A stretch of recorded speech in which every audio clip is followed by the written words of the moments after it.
Gravar, tá? Iniciando a gravação da aula, então. Hoje a aula vai ser uma aula de gerenciamento de riscos em projetos. Já foi apresentado o plano de aula. Então, vamos começar. Gerenciamento de riscos em projeto, tá? Quais são os objetivos do gerenciamento de riscos? São aumentar a probabilidade e o impacto dos eventos positivos e reduzir a probabilidade e impacto dos eventos negativos. Daí você pensa assim, tá, mas como assim aumentar a probabilidade e impacto dos eventos positivos? Isso mesmo. A área de gerenciamento de riscos em projetos, ela não trata só dos riscos, ela trata também das oportunidades, que são chamados os riscos positivos. Você está trabalhando num projeto e, de repente, identifica que tem uma chance, uma oportunidade dentro do projeto de um novo serviço, um novo negócio, você pode trabalhar com essa oportunidade, tá? Então, isso é bem importante. Então, a área de gerenciamento de risco, ela trabalha oportunidade e que são considerados os riscos positivos e os riscos negativos que podem acontecer em qualquer projeto. Muito bem. Voltando aqui ao nosso fluxo resumido dos processos de gerenciamento de projetos, a área de risco é essa área cinza aqui, né? Então, lembrando que a gente tem 10 áreas de conhecimento, né? Inclusive, o palestrante da aula passada, que foi o Rafael, usou também, né, esse mesmo desenho, não foi nada combinado, né? Achei bem legal, né? Porque ele trabalhou bem essa questão das aquisições. E aqui, então, a gente pode notar que a maioria dos processos de riscos estão nos processos de planejamento, né? Os processos de monitoramento e controle só tem um, ó. Então, a gente tem 1, 2, 3, 4, 5 processos de riscos em planejamento e um processo de risco no monitoramento e controle, que são esses aqui listados. Planejar o gerenciamento de risco, identificar os riscos, realizar a análise qualitativa, realizar a análise quantitativa, planejar as respostas aos riscos e monitorar os riscos do projeto. E eu trouxe aqui para vocês um vídeo sobre os riscos que pode acontecer. Esse vídeo é um vídeo bem engraçado, é um vídeo que tu não acredita na coisa que acontece aí nesse vídeo, tá? Eu vou interromper só a gravação para não filmar o vídeo. Então, passando pelo vídeo de risco, a gente tem a questão dos riscos, né? Então, o que é um risco? Risco é um evento ou uma condição incerta que, se ocorrer, tem um efeito em pelo menos um objetivo do projeto. Aconteceu determinado risco, pode atrapalhar o custo, pode atrapalhar o escopo do projeto e assim por diante. Então, são inerentes a qualquer projeto. Todo projeto tem risco, tá? Não existe risco que não traga consigo não existe projeto que não traga consigo algum risco que possa ocorrer. São os principais causadores de crises, mudanças ou insucessos de projeto. E não há oportunidade sem risco, assim como não há risco que não carregue consigo uma oportunidade, né? A gente sabe que, vamos pensar nesse momento que a gente está vivendo de pandemia, Covid-19, né? Esse, por exemplo, foi um risco que nunca ninguém colocou em nenhum dos seus projetos, sejam pessoais ou sejam profissionais, né? Nunca ninguém ia imaginar que vamos ficar 6 meses em casa por causa de um vírus. O pessoal ia rir, né? Não, isso não existe. Só o Bill Gates que acertou naquele TED que ele fez lá. Né? Vocês já viram o TED do Bill Gates falando desse projeto? De um vírus que poderia acontecer? É fantástico, ele adivinhou toda a situação. Mas são coisas que a gente não consegue identificar, né? Então, olha quantas coisas aconteceram, quantas oportunidades aconteceram em relação ao Covid-19. Alguém pode me ajudar citando uma, por exemplo? Hein, pessoal? O que vocês olhando essa situação toda? Pode falar. Vantagem? Vantagem, oportunidade, Lari. Né? Que tu olha assim, tá, isso aqui aconteceu de ruim. A gente sabe que Tem empresas que não estão mais gastando com energia, por exemplo. também, entendeu? Tudo tem uma outra maneira de visualizar. Quais são as oportunidades que o Covid-19 chegou? Olha o que a Zoom, a plataforma Zoom ganhou de dinheiro, né? para essas empresas que têm ferramentas de trabalho home office, foi uma grande oportunidade, certo? Né? A questão da vacina tá sendo um grande desafio, então está surgindo a oportunidade da vacina, né? Então a gente tem que olhar sempre os dois lados da moeda. Então tudo isso que está acontecendo é muito ruim, né? Tá aí um monte de gente sofrendo, um monte de gente falecendo, mas tem o ambiente que está por trás disso tá tendo oportunidades para muitas empresas, né? Assim como muitas empresas que não estão conseguindo se reinventar, né? Estão fechando, principalmente o ramo da alimentação, né? Tem que se reinventar. É um momento de ser resiliente. Essa palavra nunca foi tão usada. Se você não é resiliente no momento desse, você não tem como conseguir continuar no mercado, né? E tem muita gente que está aproveitando essa oportunidade para criar novos negócios. Vocês viram uma plataforma agora que eu vi de casamento online? Vocês já viram isso? Não, Viram? essa eu não conhecia. Aham, saiu na internet, eu vi. Teve um pessoal que fez uma plataforma onde a pessoa casa online e convida todos os parentes, faz a festa online. Entendeu? Então, não há, olha a oportunidade que essa pessoa conseguiu identificar, né? A oportunidade de ajuda para as pessoas, recolhimento de materiais, alimentos para ajudar na causa. Então, tem muita coisa acontecendo aí que a gente não está nem sabendo, né? Então, vamos lá. Os riscos de um projeto incluem tanto as ameaças a esses objetivos, quanto as oportunidades de melhorar o desempenho desses objetivos. Os riscos incluem o quê? Opa, desculpa. Inclui incerteza, imprevisto, imponderável, acidental, motivos de força maior causados pela natureza ou pelo homem, né? Aqui estamos nós vivendo um motivo de afastados em casa por motivos de força maior causados pelo homem, não foi nem pela natureza, né? Não foi nem um tsunami, uma chuva, nada, né? O homem mesmo que acabou criando, né, esse vírus. Então, são riscos aí que estão acontecendo. Então, é muito imprevisto. Agora, imagine o quanto de prejuízo isso teve para muitos projetos. Muitos projetos pararam, muitos projetos tiveram que se reinventar para conseguir seguir, né?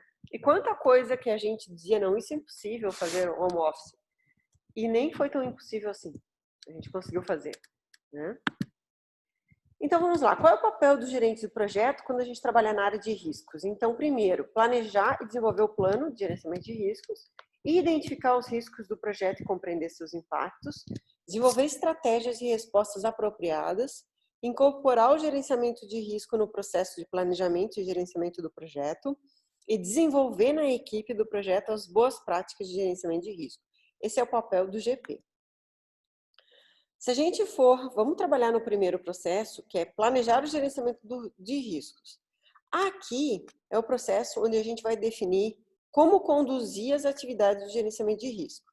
Então, geralmente, num plano de gerenciamento de risco, inclui uma metodologia, por exemplo, uma abordagem, uma ferramenta, uma fonte de dados. Então, o que acontece? Os riscos podem ser minimizados. Vamos pensar assim, a gente está vivendo numa pandemia, certo? E essa pandemia chegou no Brasil, mas a gente viu acontecer na Itália, a gente viu acontecer na China, a gente viu acontecer nos Estados Unidos. Se a gente estivesse trabalhando, por exemplo, no Ministério da Saúde, a gente teria uma oportunidade de trabalhar com fontes de dados, certo? De outros países, né? Então, quando a gente trabalha uma questão de gerenciamento de risco, a gente define essa abordagem, a gente pode definir ferramentas, tem muitas ferramentas estatísticas, né? E pode trabalhar com fontes de dados também. Papéis e responsabilidades. Aqui a gente define quem vai liderar essa questão dos riscos, né? Como é que vai ser a participação da equipe, como é que vai ser esse suporte às estratégias levantadas. A gente também define um orçamento. Sabe aquele orçamento a mais, aquele percentual a mais que se coloca nos custos do projeto para que se alguma coisa der errado?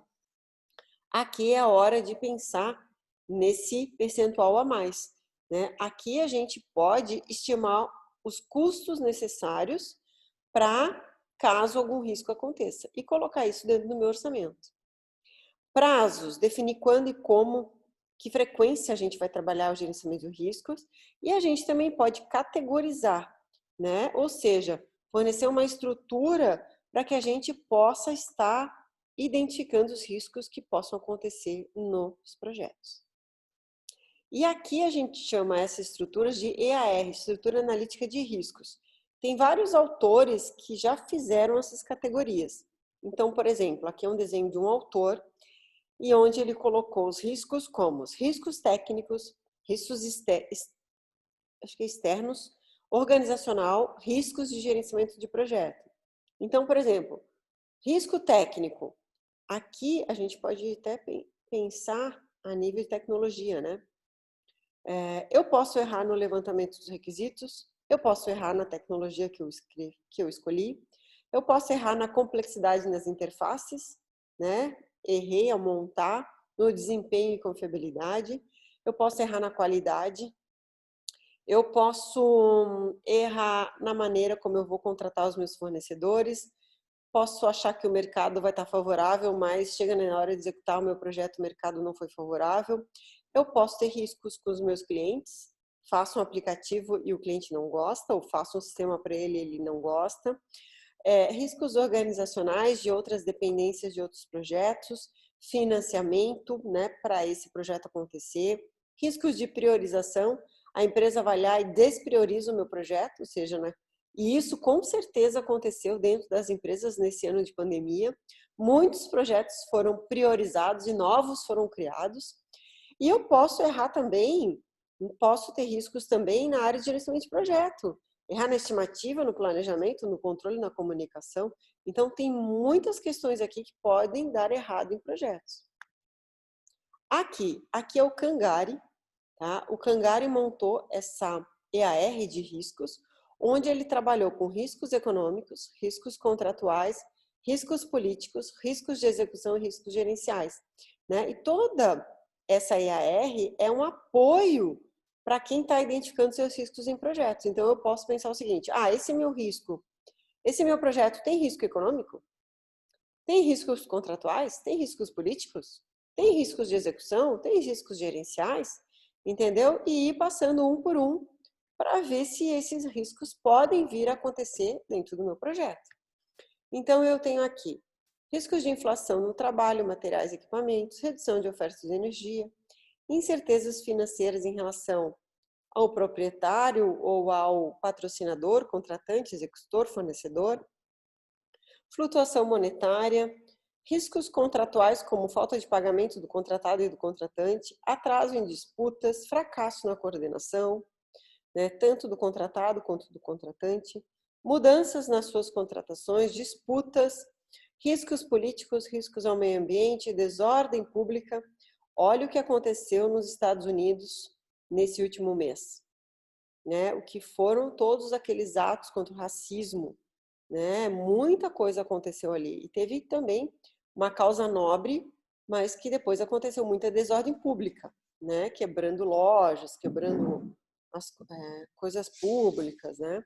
Conflitos internos, guerra, atos do governo, riscos de execução, incerteza no trabalho, disponibilidade, habilidade, incerteza no equipamento, incerteza no material, atraso na liberação do trabalho, variações na quantidade e riscos gerenciais, produtividade, controle da segurança, controle de qualidade, erros e falhas, competência gerencial e assim por diante. Então, essa matriz aqui, essa estrutura analítica de riscos de Cangari vai nos apoiar a gente identificar os riscos do nosso projeto. E vamos lá, para isso, o nosso primeiro item, identificar os riscos. Tá? Aqui é o processo que eu vou determinar os riscos que podem afetar o meu projeto, suas documentações e suas características. Como que eu posso identificar os riscos? Eu posso identificar através de listas de verificação, certo? Eu posso montar listas para os meus projetos e, tem um projeto novo, vamos passar item a item para ver como é que, se esse risco cabe para este projeto, tá? Então, revisões de documentação, listas de verificação, brainstorming, Fiz muito brainstorming já. Coloca todo mundo numa sala e começa a levantar com a tua equipe quais são os riscos que podem acontecer para esse projeto. A técnica de Delphi, que eu já vou explicar em seguida. Entrevistas com partes interessadas e especialistas. Análise de causa raiz ou espinha de peixe. Análise SWOT e opinião especializada. Eu queria fazer uma pergunta para vocês. Todo mundo sabe que é análise da causa raiz? Ou análise de espinha de peixe? Sim ou não? Não, Não, Fred, Não. não? Não sei. nunca ouvi Eu também falar. não sei. Também não sabem, né? Tá ok. Então vou reforçar com vocês daqui a pouco. Então vamos lá. A técnica de Delphi é uma técnica não interativa. Justamente ela funciona muito bem agora, por exemplo, no momento que a gente está vivendo de pandemia, tá? Para a gente conseguir chegar num consenso, são enviados questionários para cada especialista sobre um determinado tema, tá? Depois que os questionários são respondidos, eles são analisados, resumidos, as principais conclusões são tiradas e vai se trabalhando com novos questionários, tá? Até que se consiga atingir um consenso sobre aquele determinado assunto. Isso a gente chama de técnica de Delphi.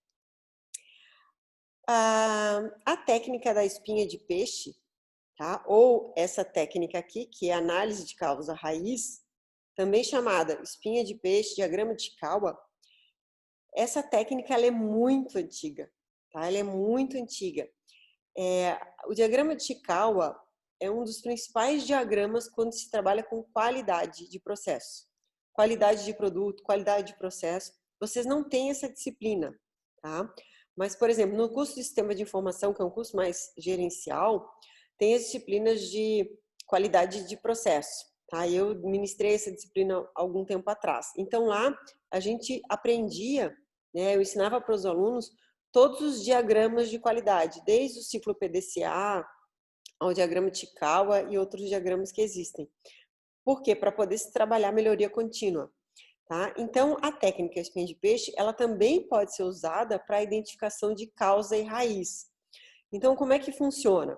Tu tem aqui, ó, no desenho, na cabeça do peixe, a tua causa, tá? A causa raiz. Então, por exemplo, poxa, eu preciso fazer uma boa apresentação. E aí tu começa a questionar isso e colocando nas espinhas do peixe. Tu pode ter determinados tipos de domínio. Por exemplo, eu vou querer uma apresentação a nível de design, objetividade, domínio do tema, modelo, simplicidade, conhecimento público, certo? Tu tem os temas aqui e aqui tu vai colocando as causas que podem acontecer para que tu, no final, possa ter uma boa apresentação. Então, a gente chama isso de diagrama de Chikawa, espinha de peixe ou causa raiz, ok? A análise SWOT a gente trabalhou na primeira aula, né? A gente fez uma análise SWOT das nossas carreiras lá, onde a gente levantou pontos fortes, pontos fracos, oportunidades e ameaças. Então, aqui, por exemplo, a análise SWOT da Disney, aqui também a gente identifica. Aqui no diagrama de Chikawa, tu pode colocar a questão do risco e identificar suas causas, né? Aqui tu pode levantar todas essas oportunidades e melhorias em relação, trabalhando com análise SWOT. Então, por exemplo, se a gente for... Oi, Lari, pode falar. Ali na espinha de peixe, no caso, cada cabeça seria um risco do projeto. Tá, beleza. Isso. Eu tô vindo a aula aqui, eu não sabia se era aula ou se era o quê. O que, Alexandre? Também. Tá. Deixa eu explicar. Vamos lá. Deixa eu explicar. Desculpa, professora. Eu tava no Discord ali também, em grupo de trabalho. Tá bom. A gente é multidisciplinar, né? Multitarefa. Não tem problema. Aham. Tu tá com crédito comigo por causa da ARDES, não tem problema. Tá, Valeu. vamos voltar aqui então de novo. Sim, Lari, a gente pode colocar aqui a questão do risco, entendeu? Quais são os riscos de trabalhar home office? Risco em relação à produtividade, em relação às entregas, entendeu? Tu pode criar os temas e aqui tu pode ir colocando as suas causas. Ficou mais claro? Sim, ficou. Tá. Aqui a gente pode identificar os riscos trabalhando com uma análise SWOT. Então, por exemplo, lá, vamos pegando o exemplo dos parques da Disney, né? Quais são os pontos fortes internos do parque? É o melhor parque temático do mundo, a estrutura é eficiente, os serviços, eles são atentos a detalhes. E aqui, quais são as oportunidades que eles têm de estar sempre melhorando os brinquedos e atualizando o parque para que a gente queira de novo, né? Porque estão sempre os mesmos brinquedos, ninguém quer ir de novo no parque.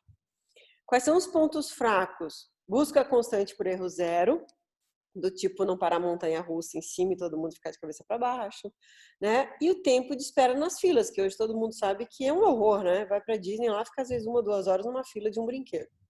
E o que eles querem eliminar a nível de ameaças, né? Os ataques terroristas e possível surgimento de concorrentes à altura, que existem outros parques que são concorrentes da Disney, por exemplo, da Universal.